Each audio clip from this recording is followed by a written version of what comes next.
ಛೀ.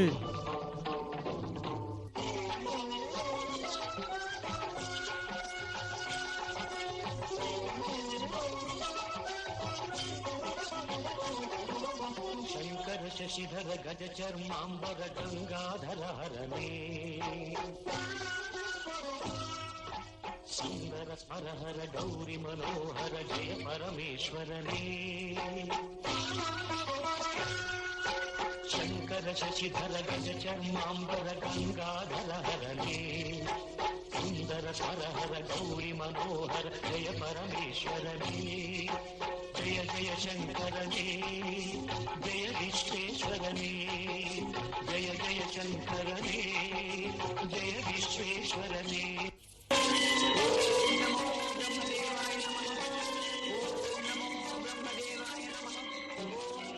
ಮಹಿಷಿ,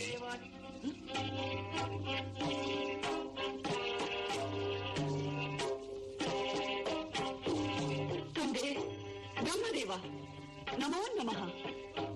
ಮಹಿಷಿ, ನಿನ್ನ ತಪಸ್ಸಿಗೆ ಮೆಚ್ಚಿದೆ. ಬೇಕಾದ ವರವನ್ನು ಕೇಳು. ಬ್ರಹ್ಮದೇವ ನನಗೆ ಸಾವಿಲ್ಲದಂತೆ ಅನುಗ್ರಹಿಸು. ಮಹಿಷಿ, ಹುಟ್ಟು ಸಾವು ಬಾಳಿನ ಎರಡು ಕೊನೆಗಳು. ಅವು ಒಂದನ್ನು ಬಿಟ್ಟು ಒಂದು ಇರುವುದಿಲ್ಲ. ಹುಟ್ಟಿದ ಮೇಲೆ ಸಾಯಲೇಬೇಕು. ಇದನ್ನು ಬಿಟ್ಟು ಮತ್ತೇನನ್ನಾದರೂ ಕೇಳು. ಹಾ, ಬೇರೆಯವರ ಕೇಳುತ್ತೇನೆ, ನೀನು ಇಲ್ಲ ಎನ್ನಬಾರದು. ಹಾಗೆಯೇ ಆಗಲಿ. ನೀನು ಸಾವಿರದ ವರವನ್ನಂತೂ ಕೊಡಲಾರೆ. ಇಂಥವರಿಂದಲೇ ಸಾವು ಬರಬೇಕೆಂದು ಕೇಳಿದರೆ ಅದನ್ನಾದ್ರೂ ಕೊಡುವೆ ತಾನೆ? ಖಂಡಿತ ಕೊಡುತ್ತೇನೆ. ಹಾಗಾದ್ರೆ ಹರಿಹರರ ಸಮಾಗಮದಿಂದ ಬಾಲಕನೊಬ್ಬ ಜನಿಸಿ ಆ ಬಾಲಕನಿಂದಲೇ ನನ್ನ ಸಂಹಾರವಾಗಬೇಕು.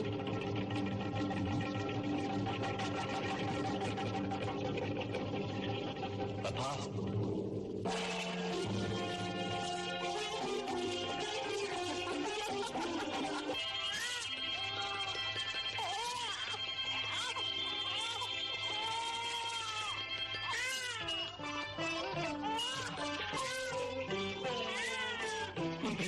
ಈ ಅರಣ್ಯದಲ್ಲಿ ಮಗು ಬೇಡ ಪ್ರಭು, ಮುಟ್ಟಬೇಡಿ. ಯಾವ ಕಾಡು ಹೆಣ್ಣಿನ ಶಿಶುವೋ ಏನೋ, ಅದನ್ನೇಕೆ ಮುಟ್ಟುತ್ತೀರಿ? ಅಯ್ಯೋ, ಈ ಮಗುವಿನ ಮುಖ ನೋಡುತ್ತಿದ್ದರೆ ನನಗೆ ವಾತ್ಸಲ್ಯ ಉಕ್ಕಿ ಬರುತ್ತಿದೆ. ಮುಟ್ಟಬೇಡಿ ಪ್ರಭು. ಸದಾ ಮಕ್ಕಳಿಲ್ಲದ ನೋವಿನಿಂದ ಕೊರಗುತ್ತಿರುವ ತಮಗೆ ಇಲ್ಲಿ ಮಗುವನ್ನು ಕಂಡ ತಕ್ಷಣ ಹಾಗೆನಿಸುತ್ತಿದೆ ಅಷ್ಟೇ. ಮಂತ್ರಿಗಳೇ, ಬೆಳೆದಂಗಳು ತುಂಬಿರುವ ಈ ಕಣ್ಣುಗಳನ್ನು ನೋಡಿ. ಹವಳದ ಹೂವಿನಂತೆ ನಗುತ್ತಿರುವ ಈ ತುಟಿಗಳನ್ನು ನೋಡಿ. ಸಾಧಾರಣ ಶಿಶುವಾಗಿದ್ದರೆ ಈ ಮಗು ಶಿವಲಿಂಗದ ಬಳಿ ಇರುತ್ತಿದ್ದೆ. ಅಯ್ಯೋ, ನಾನು ನಿಮಗೆ ಹೇಗೆ ಹೇಳಲಿ? ಯಾರೋ ತಂದು ಈ ಲಿಂಗದ ಬಳಿ ಮಲಗಿಸಿದ್ದಾರೆ. ಇದು ಒಂದು ಪವಾಡವೇ? ಯಾರಿದ್ದೀರಿ? ಯಾರದೇ ಮಗು? ಮಹಾರಾಜ, ಈ ಮಗುವಿಗಾಗಿ ಏಕೆ ಇಷ್ಟು ಚಿಂತಿಸುತ್ತಿರುವೆ? ಋಷಿವರ್ಯ, ಈ ಮಗು ತಮ್ಮದೇ? ಅಲ್ಲ ಮಹಾರಾಜ, ನಿನ್ನ ಪೂಜೆಗೆ ಮೆಚ್ಚಿ ದೇವರು ಕರುಣಿಸಿರುವ ದಿವ್ಯ ಫಲವೇ ಈ ಮಗು. ಇದನ್ನು ಅರಮನೆಗೆ ತೆಗೆದುಕೊಂಡು ಹೋಗು. ಕತ್ತಲಾಗಿರುವ ನಿನ್ನ ಅರಮನೆಯು ಮನಸ್ಸು ಬೆಳಕಾಗುವುದು, ನಿನಗೆ ಶುಭವಾಗುವುದು. ಇವನಿಗೆ 12 ವರ್ಷಗಳಾದ ನಂತರ ಜಗತ್ತಿಗೆ ಇವನ ಮಹಿಮೆ ತಿಳಿಯುವುದು. ಸ್ವಾಮಿ, ಮಹಾತ್ಮರೇ, ಸ್ವಾಮಿ. ಮಂತ್ರಿಗಳೇ, ನೋಡಿದಿರಾ? ದೇವರು ನಮಗಾಗಿ ಕರುಣಿಸಿರುವ ವರವಂತೆ ಈ ಮಗು. ಮಹಾಪ್ರಸಾದ.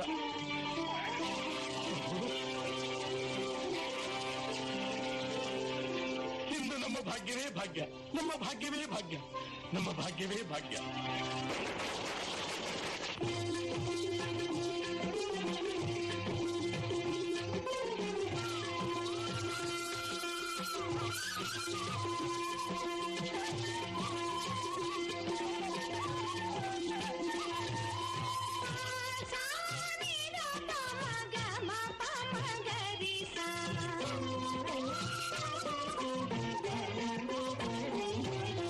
ಪೂರ್ಣಚಂದಿರ ಗಂಧಾಧರಿಗೆ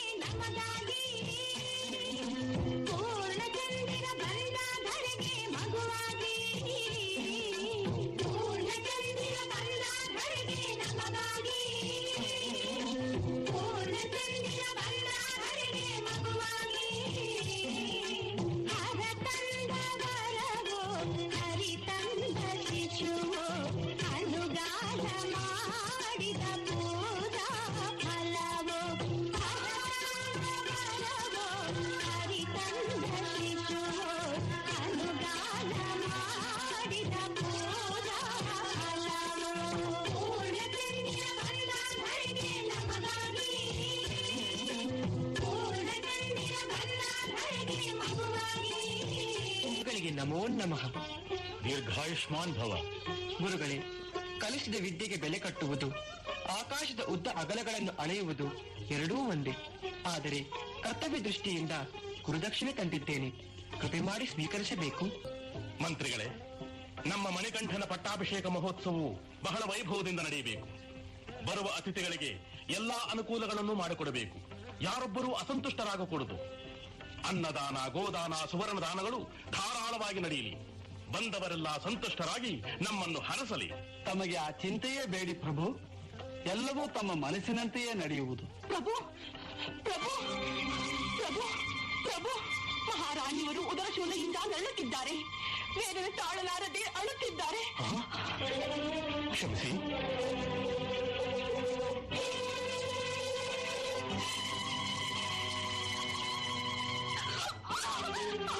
ದೇವಿ,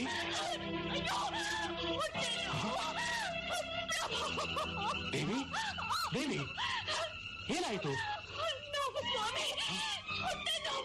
ದೇವಿ, ದೇವಿ, ನಾನಿನ್ನು ಬದುಕುವುದಿಲ್ಲ.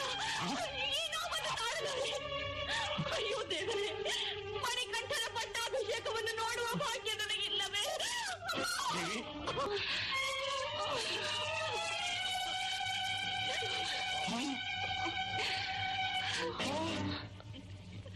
ಶಿವ ಶಿವ, ಧನ್ವಂತರೇ ಕೃಪೆ ಮಾಡು, ಧನ್ವಂತರೇ ಕೃಪೆ ಮಾಡು.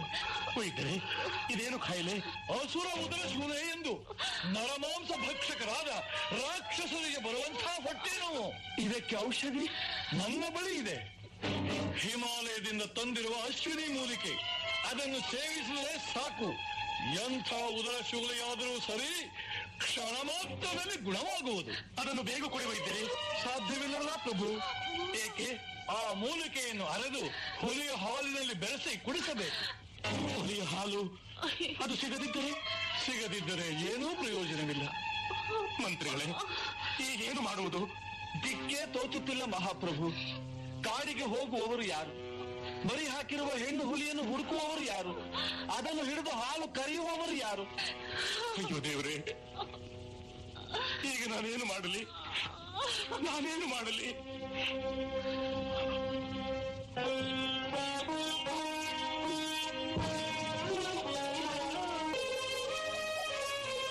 ಅಪ್ಪಾಜಿ, ಕಂದ, ಮಣಿಕಂಠ, ದುಃಖಿಸಬೇಡಿ ಅಪ್ಪಾಜಿ.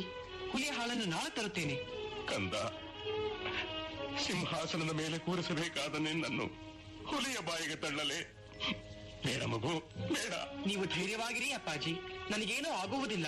ಅಯ್ಯೋ, ಈ ವಿಷಮ ಪರೀಕ್ಷೆ ಬೇಡ ಮಣಿಕಂಠ, ಬೇಡ. ನನ್ನ ಶಕ್ತಿಯಲ್ಲಿ ನಿಮಗೆ ನಂಬಿಕೆ ಇಲ್ಲವೇ? ಮಹಾರಾಜ, ನಿನ್ನ ಪೂಜೆಗೆ ಮೆಚ್ಚಿ ದೇವರು ಕರುಣಿಸಿರುವ ದಿವ್ಯ ಫಲವೇ ಈ ಮಗು. ಈ ಕಂದನನ್ನು ಅರಮನೆಗೆ ತೆಗೆದುಕೊಂಡು ಹೋಗು. ಕತ್ತಲಾಗಿರುವ ನಿನ್ನ ಅರಮನೆಯು ಮನಸ್ಸು ಬೆಳಕಾಗುವುದು, ನಿನಗೆ ಶುಭವಾಗುವುದು. ಇವನಿಗೆ 12 ವರ್ಷಗಳಾದ ನಂತರ ಜಗತ್ತಿಗೆ ಇವನ ಮಹಿಮೆ ತಿಳಿಯುವುದು. ಅಪ್ಪಾಜಿ, ದೈವ ಸಂಕಲ್ಪವಿಲ್ಲದೆ ಒಂದು ಹುಲ್ಲು ಗರಿಕೆಯೂ ಆಡದು. ಯಾವ ಮಹತ್ ಕಾರಣಕ್ಕಾಗಿ ಅಮ್ಮನಿಗೆ ಈ ಕಾಯಿಲೆ ಕಾಣಿಸಿಕೊಂಡಿದೆಯೋ ಯಾರಿಗೆ ಗೊತ್ತು? ಮಾತೃದೇವರ ಸೇವೆಗೆ ನನಗಿದೊಂದು ಅವಕಾಶ ಸಿಕ್ಕಿದೆ. ದಯವಿಟ್ಟು ನನ್ನನ್ನು ತಡೆಯಬೇಡಿ, ಆಶೀರ್ವಾದ ಮಾಡಿ. ಮಣಿಕಂಠ, ಮಣಿಕಂಠ,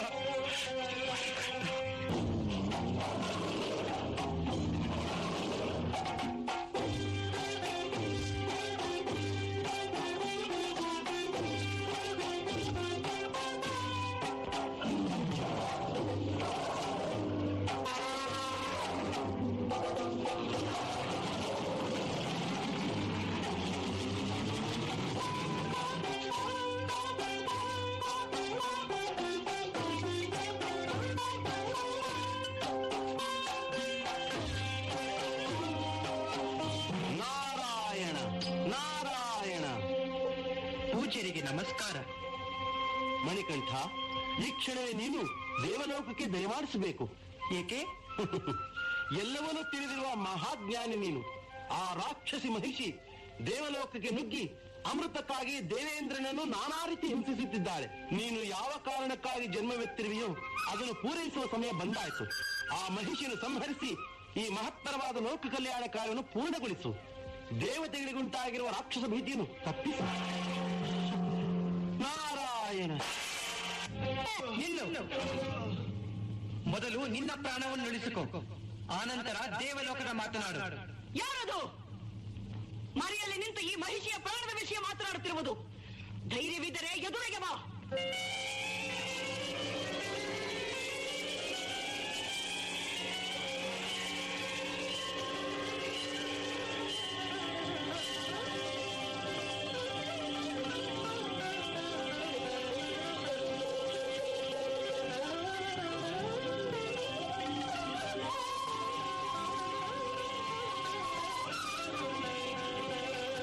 ನಾರಾಯಣ ನಾರಾಯಣ.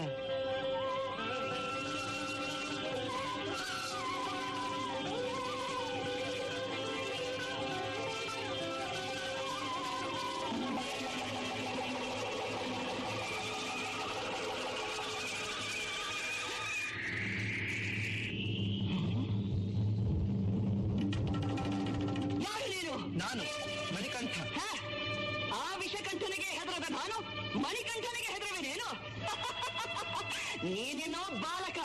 ಈ ಮಹಿಷಿಯನ್ನು ಕೆರಳಿಸಬೇಡ, ಹೊರಟು ಹೋಗು. ಷಣ್ಮುಖನು ಬಾಲಕನಾಗಿದ್ದಾಗಲೇ ತಾರಕಾಸುರನನ್ನು ಎದುರಿಸಿದ್ದು, ಸಂಹರಿಸಿದ್ದು. ಅವನು ಹುಟ್ಟಿದ್ದೆ ತಾರಕನಿಗಾಗಿ. ನಾನು ಹುಟ್ಟಿದ್ದೆ ನಿನಗಾಗಿ, ನಿನ್ನ ಸಂಹಾರಕ್ಕಾಗಿ. ಎಲ್ಲ ಕೊನ್ನೆ ನೀನು ನನ್ನನ್ನು ಸಂಹರಿಸುವಿಯಾ? ಇದೋ ನೋಡು.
ಪರಮಾತ್ಮ, ಕರುಣಾಸಾಗರ, ನಿನ್ನ ಕೃಪೆಯಿಂದ ನನ್ನ ರಾಕ್ಷಸ ಜನ್ಮ ಹೋಯಿತು.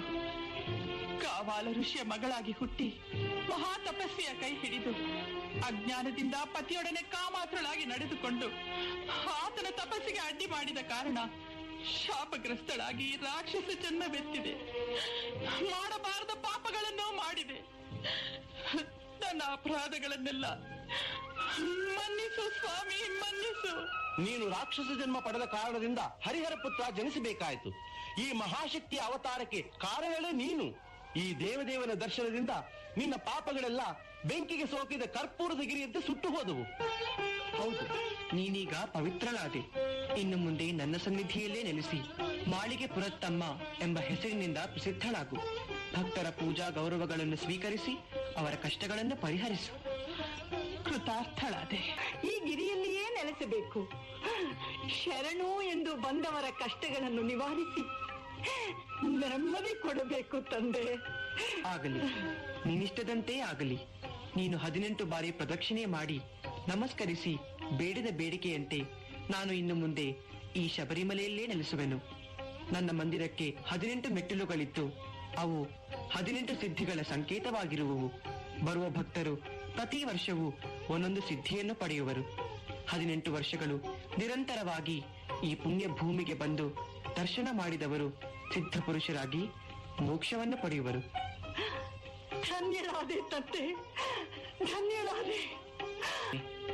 ಅಪ್ಪಾಜಿ, ತಮಗೆ ಕೆಲವು ವಿಷಯಗಳನ್ನು ತಿಳಿಸಬೇಕು. ನನ್ನೊಡನೆ ಬನ್ನಿ.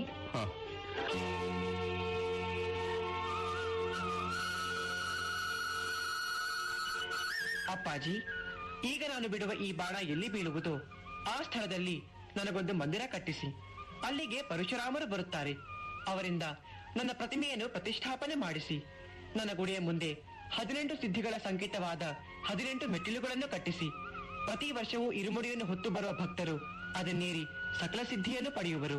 ಇನ್ನು ಮುಂದೆ ನನ್ನ ದರ್ಶನಕ್ಕೆ ಬರುವ ಭಕ್ತರೆಲ್ಲ ನನ್ನನ್ನು ಅಯ್ಯಪ್ಪನೆಂದೇ ಕರೆಯುವರು. ಮಣಿಕಂಠ, ನಿನಗೆ ಪಟ್ಟಾಭಿಷೇಕ ಮಾಡಿ ಅದನ್ನು ಕಣ್ತುಂಬ ನೋಡಬೇಕೆಂಬ ನನ್ನ ಆಸೆ ಮರದಿಂದೇಕೋ ದೂರವಾಗುತ್ತಿಲ್ಲ ಕಂದ. ನಿಮ್ಮ ಆಸೆ ನೆರವೇರಲು ಒಂದು ಮಾರ್ಗ ಸೂಚಿಸುತ್ತೇನೆ. ಪ್ರತಿ ವರ್ಷವೂ ಮಕರ ಸಂಕ್ರಾಂತಿಯ ದಿನ ನಿಮ್ಮ ನೆಚ್ಚಿನ ಆಭರಣಗಳನ್ನು ನನ್ನ ಪ್ರತಿಮೆಗೆ ಅಲಂಕಾರ ಮಾಡಿ ಅದನ್ನೇ ನನ್ನ ಪಟ್ಟಾಭಿಷೇಕವೆಂದು ತಿಳಿದು ತಾವೆಲ್ಲರೂ ಆನಂದಿಸಿ. ಕೃತಾರ್ಥನಾದೆ, ಕೃತಾರ್ಥನಾದೆ.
ಜನರು ಭಕ್ತಿಯೇ ಅಲ್ಲಿ ಎಲ್ಲರ ಉಸಿರು.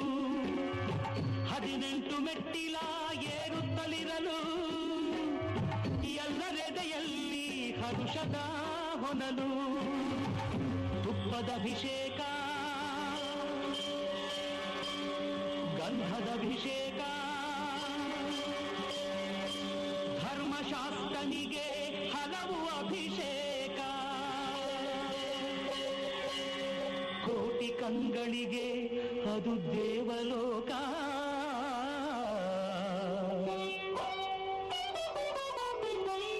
ನಿಜವಾಗಿ ಅಂದೇ ಬದುಕಿದ್ದು ಸಾರ್ಥಕ. ಸ್ವಾಮಿ ಅಯ್ಯಪ್ಪ, ಸ್ವಾಮಿ ಅಯ್ಯಪ್ಪ, ಶರಣಮಯ್ಯಪ್ಪ, ತಂದೆ ಶರಣಮಯ್ಯಪ್ಪ, ಶರಣಮಯ್ಯಪ್ಪ, ತಂದೆ ಶರಣಮಯ್ಯಪ್ಪ. ಓಂ